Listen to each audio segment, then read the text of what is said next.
দুনিয়ার কোনো কিছু হাসিল হয়ে যাওয়া এটা সফলতা নয়। একজন মুমিন মুসলিমের মর্যাদা আল্লাহর কাছে এক পাল্লায় যদি একজন মুমিন মুসলিমকে রাখেন, আরেক পাল্লায় পুরো পৃথিবীকে রাখেন। কেউ যদি পুরো পৃথিবীকে ধ্বংস করে দেয়, এটা আল্লাহর কাছে অত বড় অপরাধ নয়। একজন মুমিনকে যদি কেউ হত্যা করে, এটা যত বড় অপরাধ।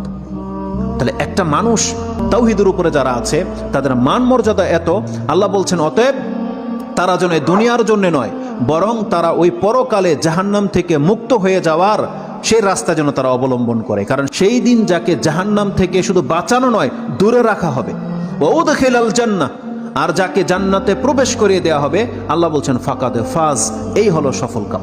কারণ জান্নাত এমন একটা জায়গা, এটা হচ্ছে চির সুখের জায়গা। একবার শুধু কোনো ব্যক্তিকে জান্নাতে ঢুকিয়ে দিলে জীবনের যত পেরেশানি আছে সব দূর হয়ে যাবে, সব দূর হয়ে যাবে। তাহলে পরকালের ব্যাপারটা হচ্ছে এমন। আল্লাহ বলতেছেন সেই দিন যাকে জান্নাতে ঢুকিয়ে দেওয়া হবে, আল্লাহ বলছেন এই ব্যক্তি হচ্ছে